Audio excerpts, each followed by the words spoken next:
بسم اللہ الرحمن الرحیم الحمد للہ رب العالمین اللہم صلی علی محمد صلی اللہ علیہ وسلم۔ تصوف میں آج ہم مولانا جلال الدین رومی پہ بات کریں گے۔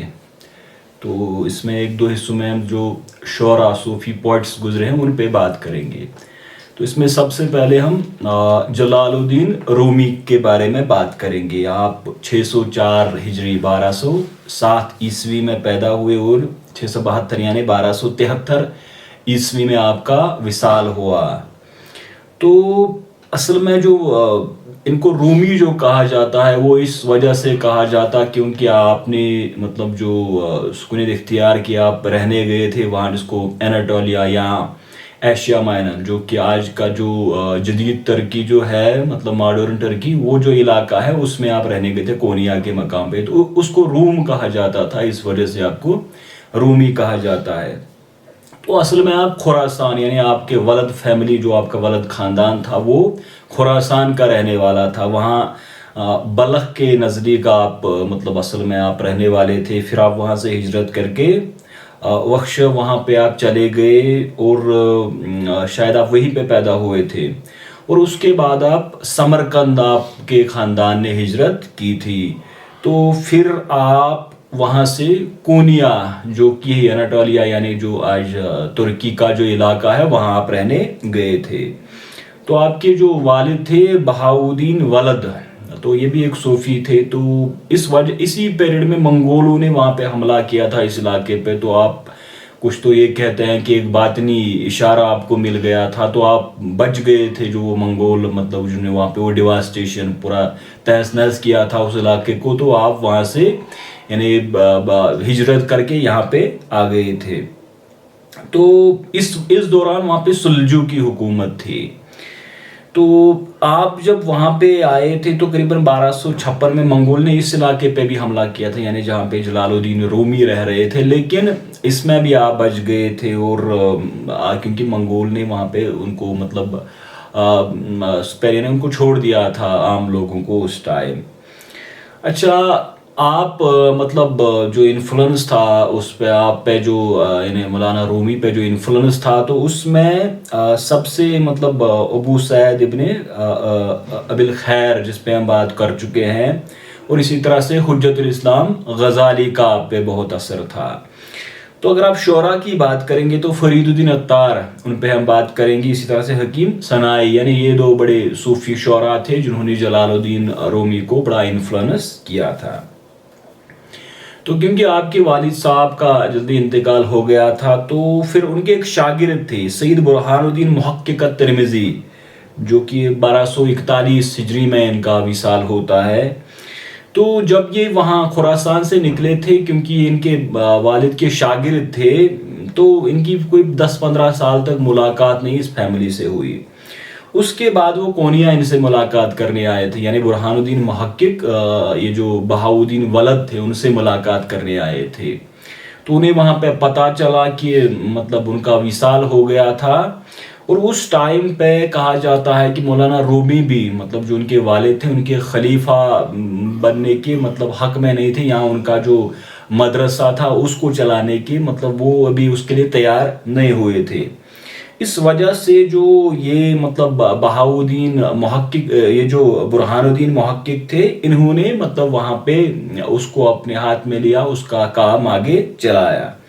تو اسی پیریڈ میں انہوں نے بہاؤدین محقق نے مولانا رومی کو، جس کو ہم الیپو یا حلب کہتے ہیں، اور پھر دمشق ڈیماسکس، وہاں کے جو کالجز تھے جو ریلیجس ایجوکیشن دے رہے تھے، مذہبی تعلیم فقہ حنفی میں، وہاں پہ انہوں نے مولانا رومی کو بھیجا تاکہ وہ وہاں پہ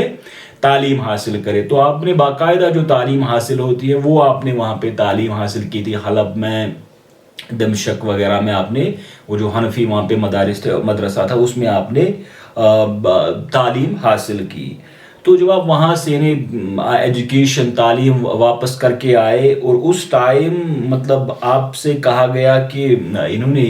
برہان الدین محقق نے آپ سے کہا کہ آپ 40 چلا کریں، یعنی جس طرح 40 دن کا ہوتا ہے وہ آپ کریں۔ اور کہا جاتا ہے کہ اسی ٹائم پہ مطلب لوگوں نے آپ کو مولانا، یعنی جس کو کہ اور ماسٹر کا ترجمہ انگریزی میں کیا جاتا ہے، تو یہ بھی کہا جاتا ہے کہ جو یہ آپ کے مطلب استاد بھی تھے، پھر آپ کو جو مطلب اس ٹائم گائیڈ کر رہے تھے، برہان الدین محقق، انہوں نے بھی آپ کو مولانا کے نام سے پکارا تھا. اسی طرح سے خداوندگار یعنی کہ ایک اور ٹائٹل جو ان کے والد کو یعنی بہاؤدین ولد کو دیا جاتا تھا، اب اسی نام سے مولانا رومی کو پکارنا شروع کیا. یعنی کہ تعلیم حاصل کرنے کے ساتھ ہی آپ کا چرچا شروع ہو گیا تھا، اور کہا جاتا آپ کے استاد نے کہا کہ آپ نے اپنے والد کو بھی اس میں پیچھے سرپاس کیا ہے. قریباً 1244 عیسوی میں یہ قریباً 642 ہجری ہے، اس میں آپ کی زندگی میں ایک غیر معمولی تبدیلی آ گئی. تو وہ یوں ہوا کہ آپ ایک روز مدرسہ میں کام ختم کرنے کے بعد لوٹ رہے تھے، تو آپ کے سامنے ایک شخصیت نمودار ہو گئی، اور یہ وہ تھے جن کو شمس تبریز کے نام سے جن کو مطلب جانا جاتا ہے. تو جب مولانا سے ان کی مطلب ملاقات ہو گئی تو اس کے مختلف ورژن ہیں، لیکن کہا جاتا ہے کہ انہوں نے آپ سے حضرت بایزید بسطامی کے بارے میں سوال کیا تھا، کہ انہوں نے آپ کو کہا تھا کہ حضور صلی اللہ علیہ وسلم بڑے ہیں یا بایزید بسطامی. تو آپ مولانا نے اس کا جواب دیا حضور بڑے. تو اس کے بعد انہیں اس پہ وہ جو شتیات کے بارے میں جو بات آتی ہے، سبحانی معظم شانی، پھر یہ بایزید نے کیوں کہا. تو اس طرح سے جب مولانا نے ان کا، کیونکہ ہمارا اس میں جانے کا مطلب کوئی ارادہ نہیں ہے، تو اس وجہ سے جب مولانا نے آپ کو اس کا جواب دیا، تو تب یہ جو شمس تبریز ہیں کہا جاتا ہے، ان کو اب یہ لگا کہ اب مجھے وہ مطلب وہ شخصیت مل گئی ہے جس سے کہ میں جو سپریچول ایکسپیرینسز ہیں، یا جو آپ کے راز ہے، یا جو آپ نے مطلب سمجھا ہے، دیکھا ہے، جس کے ساتھ میں وہ شیئر کرو. یعنی کہ ان کو اس شخصیت کی تلاش تھی جس کو کہ وہ آگے جن تک وہ پہنچاتے تھے جو کچھ ان کو حاصل ہوا تھا روحانی طور پہ. تو یہ وہ شمس تبریز اور مولانا رومی کی ملاقات تھی جنہوں نے مولانا رومی کو مطلب ہمیشہ کے لیے بدل کے رکھ دیا تھا. تو مولانا رومی ان کو مطلب اپنے مدرسہ لے گئے، وہاں پہ یہ رہ رہے تھے جو مطلب شمس تبریز تھے. لیکن اس میں ایک واقعہ یوں ہوا کہ کہا جاتا ہے کہ اسی پیریڈ میں جو مولانا کے جو مطلب ان کے مرید تھے، ڈسائپلز تھے، وہ ان میں ایک وہ جلس یعنی ان میں حسد پیدا ہو گیا، کیونکہ اب مولانا زیادہ تر انہی کے ساتھ یعنی بالکل وہ انہی کے ساتھ لگ گئے تھے، اسی میں ہو گئے، کیونکہ وہ ہمیشہ شمس تبریز کے ساتھ ہی رہتے تھے. تو اس وجہ سے شمس تبریز نے فیصلہ کیا کہ اس کو مطلب میں یہاں سے مطلب میرے لیے بہتر ہے کہ میں یہاں مطلب مولانا کو چھوڑ کے جاؤں. تو جو شمس تبریز تھے وہ ان کو اس لیے چھوڑ کے جانا چاہتے تاکہ وہ سمجھ رہے تھے کہ مطلب اگر مولانا رومی کی پوری مطلب ایک کامل ان میں ایک روحانی ترقیاں اسپریچول ڈیولپمنٹ ہو، تو اس کے لیے یہی ضروری ہے کہ میں ان کو چھوڑ کے جاؤں. تو پھر وہ وہاں سے چلے گئے. لیکن اس کے بعد رومی بہت زیادہ پریشان ہو گئے تھے، پھر انہوں نے وہ شاعری مطلب اس میں اظہار کیا ہے. تو تب جا کے جو سلطان ولد مولانا رومی کے بیٹے تھے وہ شام چلے گئے، اور انہوں نے ان سے کہا، ان تک ان کی شاعری پہنچائے. جب حضرت شمس تبریز نے ان کی شاعری سنی تو وہ پھر واپس آ گئے، یعنی چلتے چلتے وہ کونیا واپس آ گئے. تو اس کے بعد تقریباً 1-1.5 سال تک وہ وہاں پہ رہے. لیکن اس کے بعد جب وہ وہاں پہ رہے تھے تو تب جو مریدین ہیں ان کا مطلب وہ جو ایک حسد ہے وہ اور زیادہ بڑھتا گیا. تو اب اس میں ایک انٹرپریٹیشن ہے کہ اب انہوں نے پلان کیا کہ اس کو یعنی ایک منصوبہ بنایا کہ شمس تبریز کو ہمیشہ کے لیے ختم کرے، یعنی ان کو قتل کر دے. تو بہت سارے مطلب کچھ ہسٹورین اس کو ایکسیپٹ نہیں کرتے ہیں، لیکن ایک رائے یہ بھی ہے کہ ان کے مریدین، مولانا کے مریدین نے ان کو قتل کر دیا تھا، یعنی شہید کیا شمس تبریز کو، اور اس کے بعد ان کی لاش کو کنویں میں پھینک دیا، جہاں سلطان والا جو مولانا رومی کے بیٹے تھے اس نے مطلب اس کو دریافت کیا، پھر اس کو دفنایا. تو جب یہ واقعہ ہوا اس کا غیر معمولی اثر مولانا پہ ہوا. تو کہا جاتا ہے کہ وہ 2 بار یعنی شام چلے گئے تاکہ وہ شمس تبریز کا پتہ لگائے، ان کو ڈھونڈنے کے لیے گئے تھے، لیکن 2 بار ان کو نہیں ملے. تو اس کے بعد یہ مطلب جب اس پہ تحقیق ہوتی ہے کہ اس کے بعد کیا تبدیلی مولانا میں آتی ہے، تو پھر وہ جب شمس تبریز کیونکہ ان کے شیخ تھے اور وہ فنافی شیخ مطلب اس کو سمجھ رہے تھے کہ اگر آپ کو وہ جو قرب الہی حاصل کرنا تو اس کی جو پہلی منزل ہے وہ فنافی شیخ ہے، اور بہت زیادہ بے انتہا محبت ان کو ان کے ساتھ تھی. تو پھر وہ ان کو مطلب اپنے اندر ڈھونڈ رہے تھے مولانا یہ جو حضرت شمس تبریز تھے. تو اس کے بعد مطلب انہوں نے جو شمس تبریز مطلب ان کو اپنے ایک پرانے دوست جو کہ سونار یعنی گولڈ سمتھ تھے، ان کا نام تھا صلاح الدین زرکوب. تو وہ ان کو پایا، یعنی جب وہ تلاش کر رہے تھے اپنے اندر یا مطلب شمس تبریز کو ڈھونڈ رہے تھے تو ان کو وہ انہی میں ملا، یعنی ایک سبسٹیوٹ ان میں ملا صلاح الدین زرکوب میں. تو یہ بھی کہا جاتا ہے کہ جب وہ ہتھوڑا چلاتے تھے تو ایک بار مولانا چل رہے تھے تو اس کی ردم پہ انہوں نے وہ رقص کرنا شروع کر دیا تھا. تو اس کے بعد یہ مطلب مرید ان کے جو تھے وہ بالکل چاہتے تھے کہ مولانا کا کسی اور کی طرف مطلب دھیان نہ جائے، تو اس وجہ سے انہوں نے یہ منصوبہ بنایا کہ آپ صلاح الدین زرکوب کو بھی قتل کر دے. لیکن اس بار مولانا کو پتہ چل گیا تھا اور پھر یہ مطلب سلطان ولد بھی اس میں بڑے مطلب انوالو ہو گئے. تو مولانا نے ان کو کہا کہ میں آپ کو ہمیشہ کے لیے مطلب آپ کو یہاں سے نکال دوں گا، ڈسون کروں گا اگر آپ نے ایسا کیا. تو یہ صلاح الدین زرکوب مطلب یہ رہے قریباً 1258 تک. جب ان کا وصال ہوا تو پھر مولانا کے ایک اور خلیفہ تھے حسام الدین حسن، جنہوں نے ان کو سکسیڈ کیا. اچھا، یہ وہ شخصیت ہے جن کو انہوں نے وہ ڈیڈیکیٹ کی تھی، مثنوی معنوی جو مولانا کی مطلب مثنوی بڑی مشہور ہے، تو ان کو وہ مطلب ان کے نام کی تھی. تو یہ 1273 میں انہوں نے فیصلہ کیا تھا کہ میں اب اس کو چھوڑ کے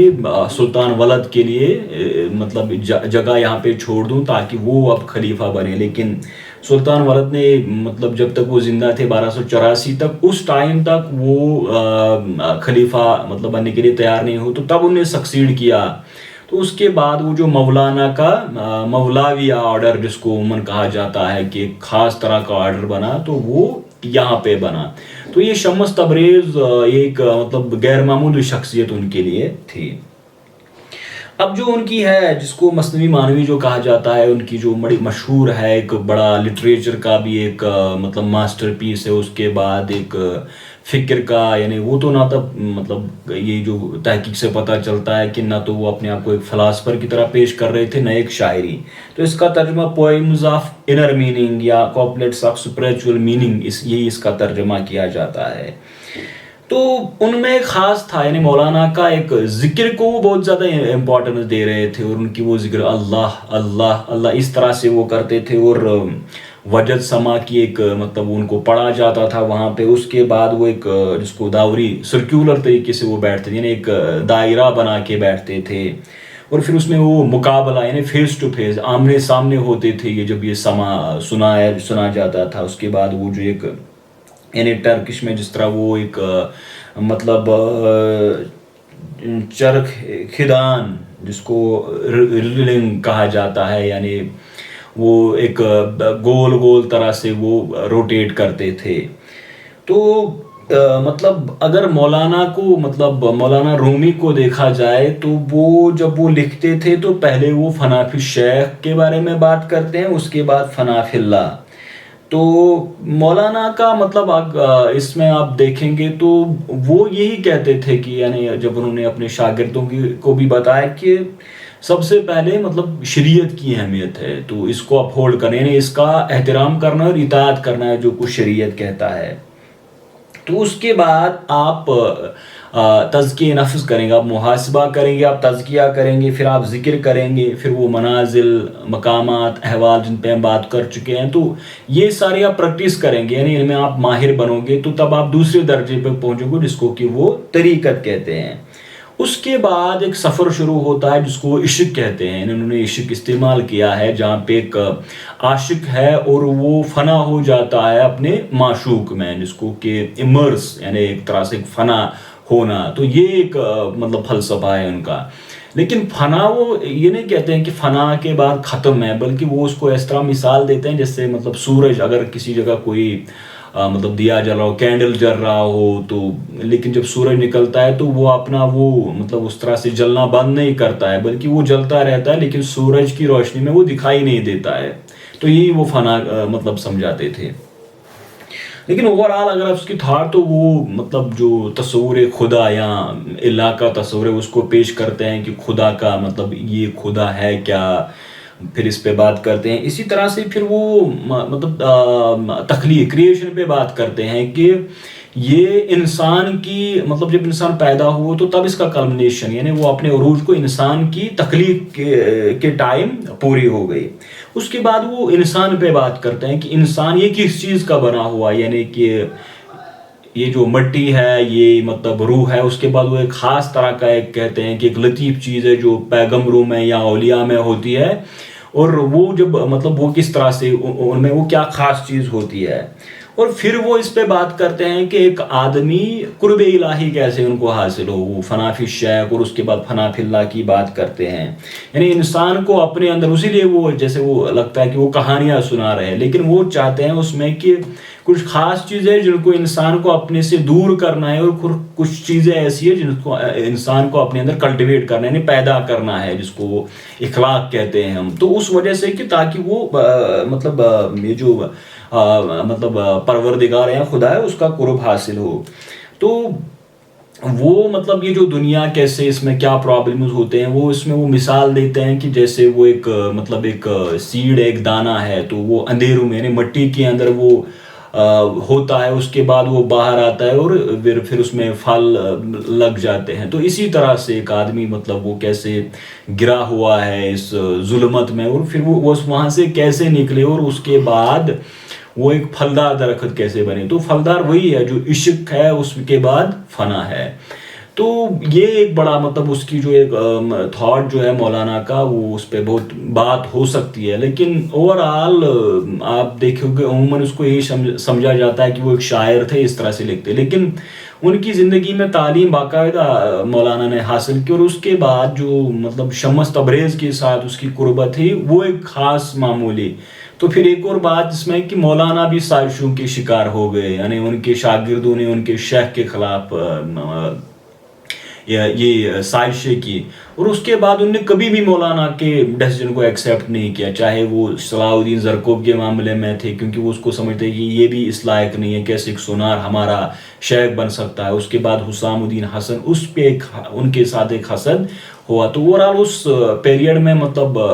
مولانا کو یہی سمجھنا ہے کہ خدا کیا ہے, یہ کائنات کیسے بنی, اس کائنات کا مقصد کب پورا ہو گیا, اور اس کے بعد جو انسان ہے انسان کس چیز کا بنا ہوا ہے, پھر انسان کی مطلب وہ کیسے کچھ جو بری خصلتیں ان کو دور کرے, اور وہ خصلتوں کی پہچان کیسے ہو, اور اس کے بعد وہ کیسے اپنے اندر وہ اخلاق حسنہ پیدا کرے تاکہ اس کو قرب الہی حاصل ہو. انشاءاللہ تعالی ہم اس کے بعد ہم عطار جامی وغیرہ جو اور بڑے شعراء گزرے ہیں صوفیہ میں ان پہ بات کریں گے. آج ہم مطلب اس کا اختتام اسی پہ کرتے ہیں. وآخر دعوانا الحمدللہ رب العالمین, والسلام علیکم ورحمۃ اللہ.